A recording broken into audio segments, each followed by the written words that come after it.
या कुन्देन्दुतुषारहारधवला या शुभ्रवस्त्रावृता या वीणावरदण्डमण्डितकरा या श्वेतपद्मासना या ब्रह्माच्युतशङ्करप्रभृतिवीरदेवैः सदा वन्दिता सा मां पातु मीरा भगवती निःशेषजाड्यापहा। ॐ सर्वगणे सर्ववरदे सर्वदुष्टभयङ्करी सर्वदुःखहरे देवी महामीरा नमोऽस्तुते। सिद्धिबुद्धिप्रदे देवी भुक्तिमुक्तिप्रदायिनी मन्त्रमूर्ते सदा देवी महामीरा नमोऽस्तुते। आद्यन्तरहिते देवी आद्यशक्ते महेश्वरी योगदे योगसम्भुते महामीरा नमोऽस्तुते महामीरा नमोऽस्तुते।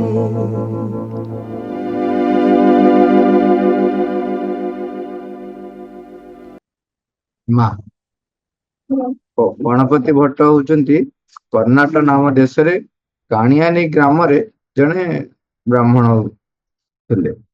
ଗଣପତି ଭଟ୍ଟ ସେ ହଉଛନ୍ତି ଭଗବାନଙ୍କ ଜଣେ ଶ୍ରେଷ୍ଠ ଭକ୍ତ। ସେ ପରମ ଦୟାଳୁ ନିର୍ଲୋଭ ଏବଂ ପରୋପକାରୀ ଥିଲେ। ସେ ଜଗନ୍ନାଥଙ୍କର ଦାରୁ ବ୍ରହ୍ମଙ୍କ ଠାରେ ତାଙ୍କର ସର୍ବଦା ଲୟ ଥାଏ। ତା ବ୍ୟତିରେକ ସେ ଅନ୍ୟ କୌଣସି ଦେବାଦେବୀଙ୍କର ପୂଜା ଅର୍ଚ୍ଚନା ବା ଭଜନ କୀର୍ତ୍ତନ କରନ୍ତି ନାହିଁ। ଏବଂ ସିଏ ବିଭିନ୍ନ ଶାସ୍ତ୍ରରେ ପଣ୍ଡିତ, ସବୁ ଶାସ୍ତ୍ରବିଦ୍ ଥିଲେ, ଶାସ୍ତ୍ରଜ୍ଞ ବ୍ରାହ୍ମଣ। ତାଙ୍କର ପ୍ରଧାନ ଲକ୍ଷ୍ୟ ଥିଲା ସ୍ଥୂଳ ବ୍ରହ୍ମଙ୍କୁ ଦର୍ଶନ କରି ମୁକ୍ତି ଲାଭ କରିବା। ବିଭିନ୍ନ ଶାସ୍ତ୍ର ଆଲୋଚନା କାଳରେ ତାଙ୍କର ଦୃଷ୍ଟି ବ୍ରହ୍ମ ପୁରାଣରେ ପଡିଥିଲା, ଯେଉଁଥିରେକୁ ସେ ଜାଣିବାକୁ ପାଇଛନ୍ତି ଯେ ସ୍ଥୂଳ ସ୍ୱରୂପ ଗୋଟି ଧରି ବ୍ରହ୍ମ ଅଛନ୍ତି ନୀଳଗିରି, ତାଙ୍କୁ ଦେଖନ୍ତି ଯେଉଁମାନେ ମୁକତି ହୁଅନ୍ତି ଦର୍ଶନେ, ନଗମେ ଯମ ଦର୍ଶନ ସକଳ ଶାସ୍ତ୍ରେ ପ୍ରମାଣ।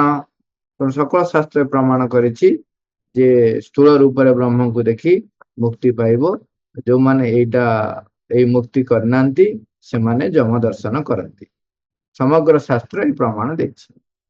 ପୁରାଣରୁ ସେ ଏହା ଜାଣି ନିଜର ଘର ଦ୍ୱାର ଧନ ସମ୍ପତ୍ତି ସନ୍ତାନ ସନ୍ତତି ଇତ୍ୟାଦିକୁ ଅସାର ମନେ କରି ପରିତ୍ୟାଗ କରି ବ୍ରହ୍ମ ଦର୍ଶନ କରିବା ନିମନ୍ତେ ସେ ସ୍ଥିର କରିଛନ୍ତି।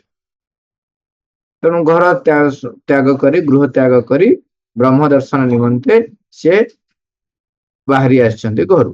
ବାଟରେ ଯେଉଁଠି ସୁବିଧା ଜୁଟେ ସେଠାରେ କିଛି ଭିକ୍ଷା କରି ଭୋକ ମେଟାନ୍ତି। ଯେଉଁଠି ଭିକ୍ଷାର ସୁବିଧା ନ ମିଳେ ସେଠାରେ ସେ ଉପବାସ ରୁହନ୍ତି। କୌଣସି ଅତି ଖାଦ୍ୟ ଆବଶ୍ୟକ ହେଲେ କୌଣସି ମତେ ଖାଦ୍ୟ ନ ମିଳିଲେ କୋମଳ ପତ୍ର ଫଳ ମୂଳ ଯାହା ବାଟରେ ମିଳେ ତାହା ସେ ଭକ୍ଷଣ କରନ୍ତି। କୂପ ନଦୀ ପୁଷ୍କରିଣୀର ଜଳରେ ସେ ତାଙ୍କର ବେଳେ ବେଳେ ତାଙ୍କର କ୍ଷୁଧା ଓ ତୃଷା ମେଣ୍ଟାଇବାକୁ ପଛାଇ ନାହାନ୍ତି।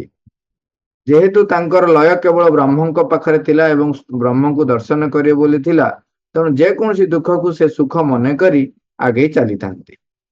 ଏହିପରି କେତେ ଦିନ ଯିବା ପରେ ସେ ଆସି 18 ନଳାରେ ପହଞ୍ଚିଛନ୍ତି। ଜଗନ୍ନାଥଙ୍କୁ ଦର୍ଶନ କରିବେ, ସ୍ଥୂଳ ବ୍ରହ୍ମଙ୍କୁ ଦର୍ଶନ କରିବେ। ତେଣୁ ସେ ପୁରୀ ଧାମ ଜଗନ୍ନାଥଙ୍କ ଧାମ ଉଦ୍ଦେଶ୍ୟରେ ତାଙ୍କର ଯାତ୍ରା ଆରମ୍ଭ କରିଛନ୍ତି କର୍ଣ୍ଣାଟକ ଦେଶରୁ। ସେଠାରେ ପହଞ୍ଚିଥିବା ପ୍ରାଣୀ ଯମଦଣ୍ଡରୁ ମୁକ୍ତି ପାଆନ୍ତି ବୋଲି ଶାସ୍ତ୍ରରେ ବର୍ଣ୍ଣିତ ଅଛି। ତେଣୁ ସେହି ଦିବ୍ୟ ସ୍ଥାନର ଦର୍ଶନରେ ସେ ନିଜକୁ ଆଖି ପବିତ୍ର କରିବେ ବୋଲି ଧାଇଁ ଆସିଛନ୍ତି। ଆସି ପହଞ୍ଚିଗଲେ ପୁରୀର ସେ ଧାମରେ। 18 ନଳା ପାଖରେ ପହଞ୍ଚି ସେ ତାଙ୍କର ଆଖିକୁ ପବିତ୍ର କରିଛନ୍ତି। ସେଠାରେ ସେ ନିଶ୍ଚଳ ଭାବରେ ବସି ବ୍ରହ୍ମଙ୍କୁ ଧ୍ୟାନ କଲେ। 18 ନଳା ପାଖରେ କିଛି ସମୟ ପରେ କେତେ ଜଣ ଭକ୍ତ ସେହି ବାଟରେ ଫେରୁଥିବାର ଗଣପତି ଭଟ୍ଟ ଦେଖିଲେ। ସେମାନଙ୍କ ମୁଖରେ ସେ ଯୋଉ ଆନନ୍ଦର ଭାବ, ହସ୍ତରେ ଅବଢା ହାଣ୍ଡି, ନାନା ପ୍ରକାର ଗୀତ ସେମାନେ ଗାଉଥିଲେ। ଗଣପତି ଭଟ୍ଟ ସେମାନଙ୍କୁ କେଉଁଠୁ ଫେରୁଥିବା କଥା ଓ ସେମାନଙ୍କର ଆନନ୍ଦର କାରଣ ପଚାରି ବୁଝିଲେ। ସେମାନେ କୁହନ୍ତି, ଆମ୍ଭେମାନେ ଶ୍ରୀ ନୀଳକନ୍ଦର ଯାଇଥିଲୁ, ସେଠାରେ 5 ଦିନ ରହି ବ୍ରହ୍ମଙ୍କ ଦର୍ଶନ କରି ଫେରୁଅଛୁ। ସେମାନେ ଗଣପତି ବିପ୍ରଙ୍କୁ ହାତରେ ଧରିଥିବା ସେହି ପରମ ଦୁର୍ଲଭ ବସ୍ତୁ ବ୍ରହ୍ମଙ୍କ ପ୍ରସାଦ ଅଭଡ଼ା ଅନ୍ନ ଦେଖାଇଲେ। ତାହା ଶୁଣି ବିପ୍ର ଗଣପତି ଭଟ୍ଟ ଆଶ୍ଚର୍ଯ୍ୟ ହୋଇଗଲେ।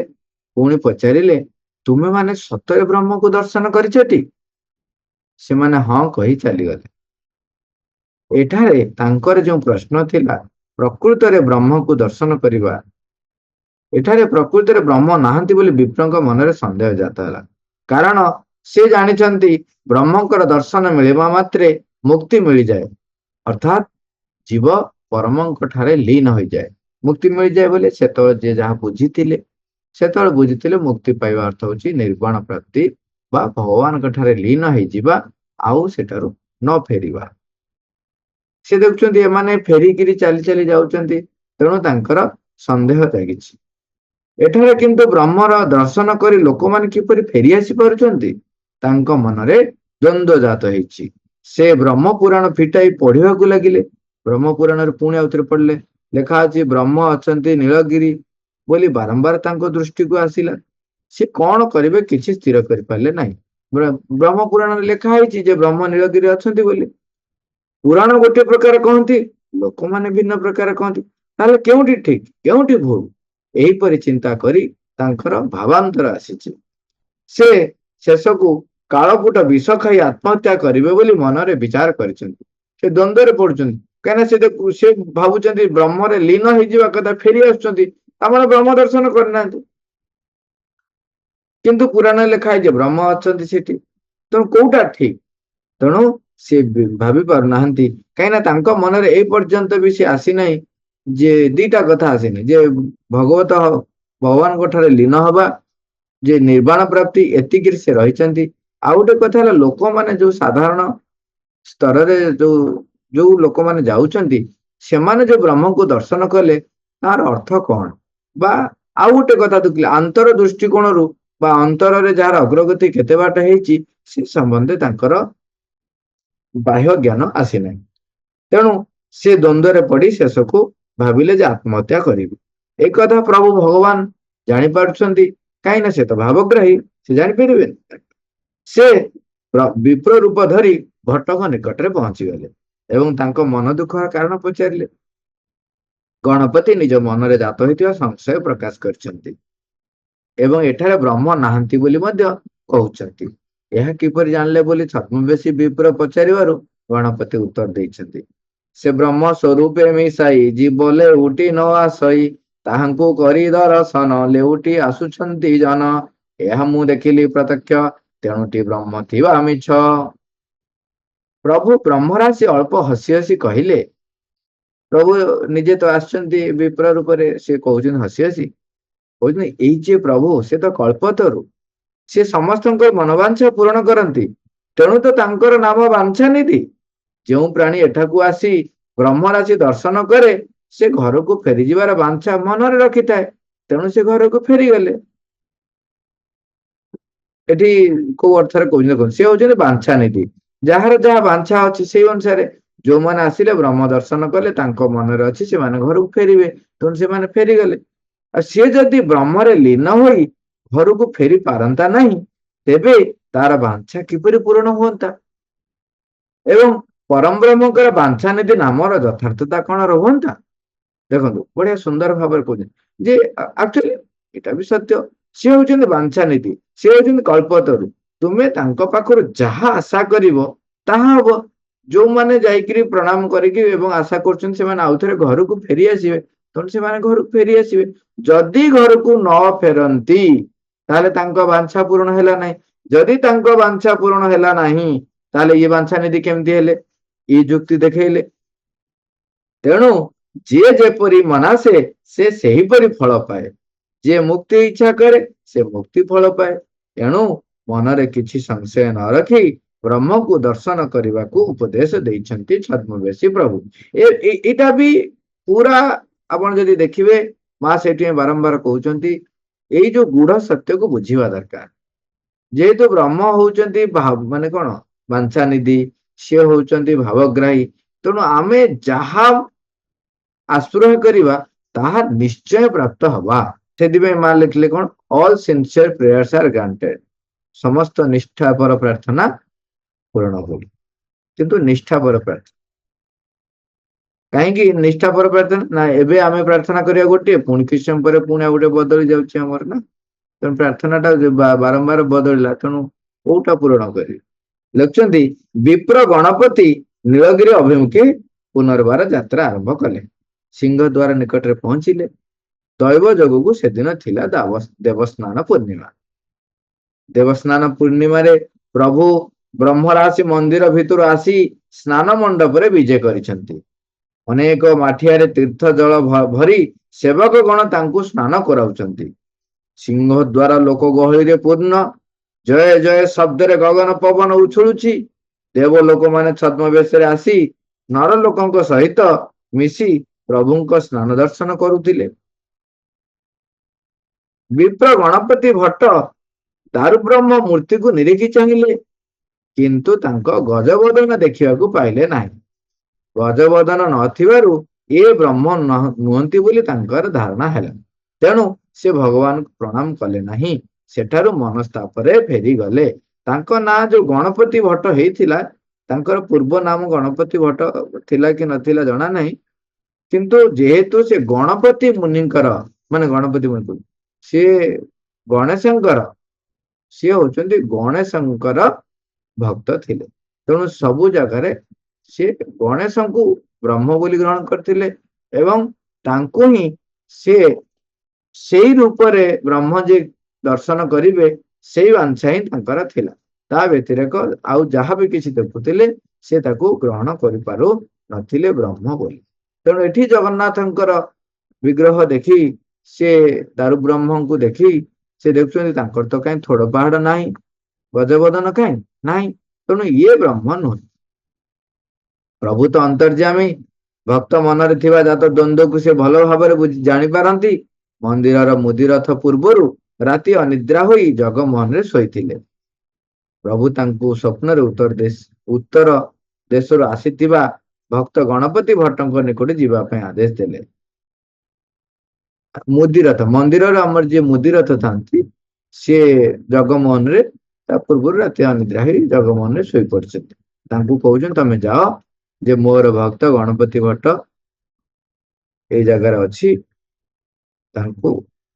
ପ୍ରଭୁ ତାଙ୍କୁ ସ୍ୱପ୍ନରେ ଉତ୍ତର ଦେଶରୁ ଆସୁଥିବା ଭକ୍ତ ଗଣପତି ଭଟ୍ଟଙ୍କ ନିକଟ ଯିବା ପାଇଁ ଆଦେଶ ଦେଲେ ଏବଂ କହିଲେ, କହିବୁ କାହିଁ ଯାଉ ଋଷି, ଦର୍ଶନ କର ବ୍ରହ୍ମ ରାଶି, ନିଶ୍ଚଳ କରି ତୋ ନୟନ, ଚାହା ଦେଖିବୁ ଗଜାନନ। ବିପ୍ରଙ୍କ ଠାରୁ ଏହା ଶୁଣି ଭକ୍ତ ପ୍ରବର ଅତି ଆନନ୍ଦିତ ହୋଇ ଦାରୁବ୍ରହ୍ମଙ୍କ ନିକଟକୁ ଗଲେ। ମନରୁ ସମସ୍ତ ପ୍ରକାର ଚିନ୍ତା ଦୂର କରି ମନ ସ୍ଥିର କରି ସେ ପ୍ରଭୁଙ୍କୁ ଅନାଇଲେ। ତାଙ୍କୁ ଭଗବାନ ଗଜାନନ ରୂପରେ ଦିଶିଲେ। ଭକ୍ତ ଗଣପତି ଭଟ୍ଟଙ୍କ ହୃଦୟରେ ଭକ୍ତି ଭାବର ଫଲ୍ଗୁ ଦ୍ୱାରା ବୋହିଗଲା। ସେ ଭୂଇଁରେ ଲୋଟି ପ୍ରଭୁଙ୍କୁ ପ୍ରଣତି ଜଣାଇଲେ ଓ କହିଲେ, ଲଭିଲି ପରମ କାରଣ, ଏବେ ଯା ମାଗୁଅଛି ଶୁଣ। ଆଜହୁଁ ଦେବସ୍ନାନ ଜାତ, ଯେବେ ହୋଇବ ଜଗନ୍ନାଥ, କେବଳ ହସ୍ତି ବେଶ ହୋଇ ବିଜେ କରିବ ଭାବଗ୍ରାହୀ। ଏତେକ ମାତ୍ରା ଆଜ୍ଞା ହେଉ, ଏକଥା ଯୁଗେ ଯୁଗେ ଥାଉ। ଲଭିଲି ପରମ କାରଣ, ଏବେ ଯା ମାଗୁଅଛି ଶୁଣ। ଆଜହୁଁ ଦେବସ୍ନାନ ଜାତ, ଯେବେ ହୋଇବ ଜଗନ୍ନାଥ, କେବଳ ହସ୍ତି ବେଶ ହୋଇ ବିଜେ କରିବ ଭାବଗ୍ରାହୀ। ଏତେକ ମାତ୍ର ଆଜ୍ଞା ହେଉ, ଏକଥା ଯୁଗେ ଯୁଗେ ଥାଉ। ଏହା କହି ସେ ବ୍ରହ୍ମ ସ୍ୱରୂପଙ୍କ ଧ୍ୟାନ ଆରମ୍ଭ କଲେ। ତାଙ୍କର ପ୍ରାଣବାୟୁ ଉଡ଼ିଗଲା ଏବଂ ପରମ ବ୍ରହ୍ମଙ୍କ ଶରୀରରେ ଲୀନ ହୋଇଗଲା। ସମସ୍ତେ ଭକ୍ତ ଶ୍ରେଷ୍ଠଙ୍କୁ ଧନ୍ୟ ଧନ୍ୟ କରିଲେ।